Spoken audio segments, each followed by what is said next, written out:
If you're planning a festival and you're looking for sponsorship, then this video is for you. Let's talk about the ultimate sponsorship proposal for festivals. Check it out.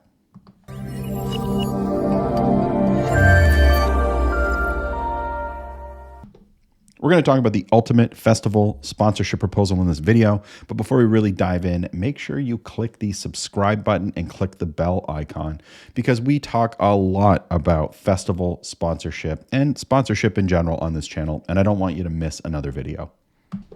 To really understand the sponsorship proposal, it's important to really hone in on the purpose of the sponsorship proposal, and it's not what you think.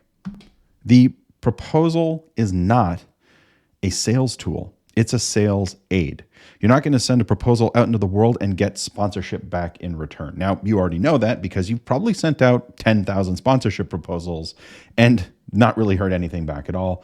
Or maybe you get some in-kind or free stuff. The purpose of the sponsorship proposal is to help you secure a meeting, or after the meeting, to present your case for money based on what you discussed in that meeting.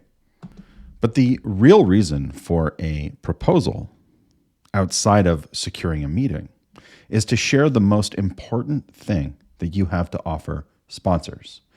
Not logos on signs near registration, not e-blasts, but audience data. You want to be able to share rich audience data and really prove to a potential sponsor that you know what they want, and what they want is access to your audience. It's also an opportunity to present highly tailored assets and activations. None of this gold, silver, bronze stuff. 40 years ago, that was out of favor, and it's certainly not something that has any place in a sponsorship package today. Proposals are to present tailored assets and custom activations.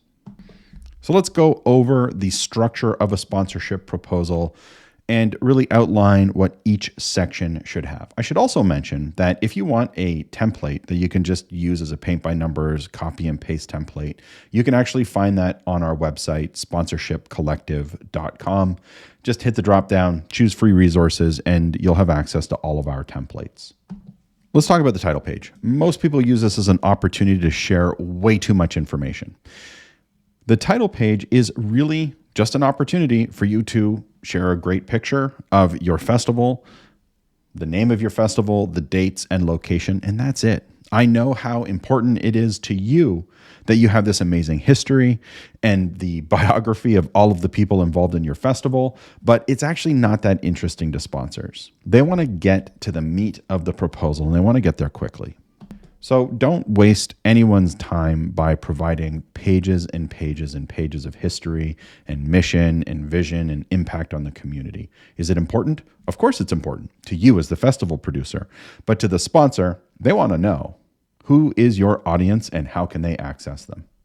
The title page is high risk because if you put in too much information, you'll simply lose the sponsor.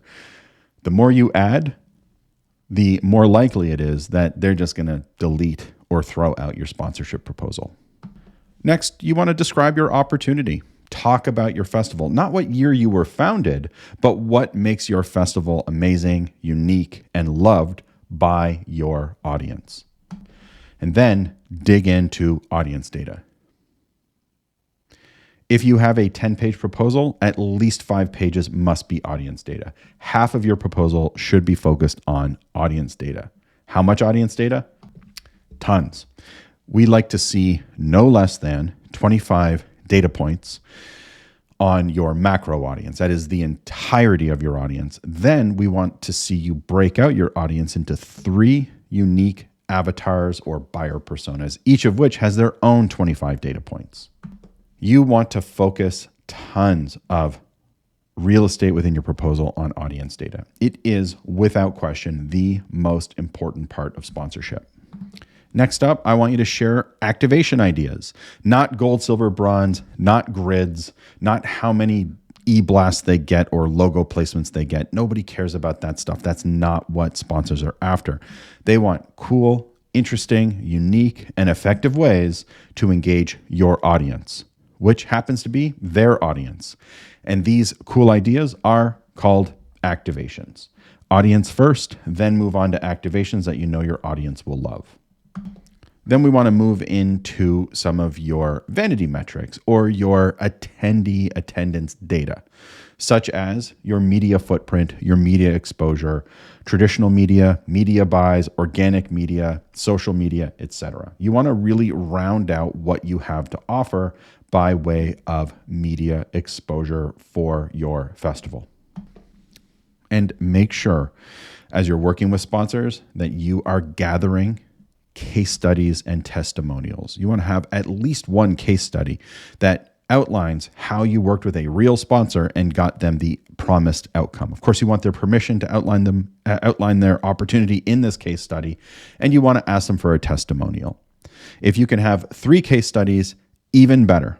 Case studies outlining 3 distinct types of activations, like a contest, sampling, email collection, a social media campaign. You want to really focus on a range of activations.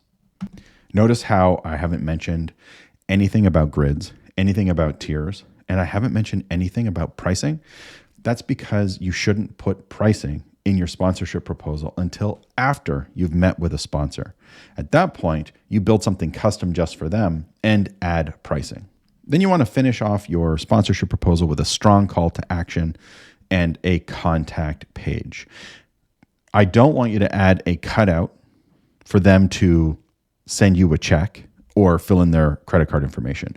At this stage, we're not asking people for money. You're going to ask for money in person or in a meeting directly based on your discovery meetings.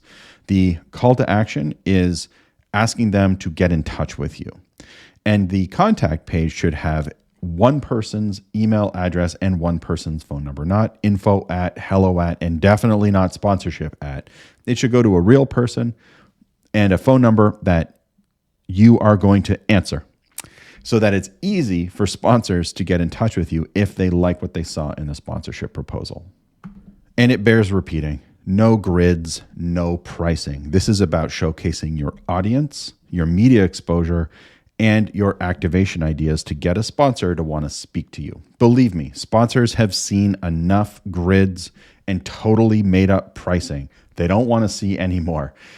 Help them achieve their marketing goals by customizing something just for them. Somewhat related to a sponsorship proposal, but what I see a lot of festival producers get wrong is just completely making up their values based on what they think they can get. It's critically important that if you're looking for over $50,000 in sponsorship total for your festival, you really have to know your value. That's done through a process called valuation, where you're actually looking at the market rate of all of your assets. This is critically important as you're looking for 6 figures in sponsorship and above. If this is something that you're not sure how to do and you'd like some help with, head over to sponsorshipcollective.com and just click the book a call button. You can jump on a call with my team and we can talk about valuation. If you enjoyed this video, something that would mean a lot to me is if you dropped your biggest takeaway down below in the comment section. The one thing you're going to change, the one thing you're going to do more of, the one big insight or takeaway from this video, it would mean a lot to me. And remember, the sponsorship proposal doesn't make the sale. You do. Good luck out there.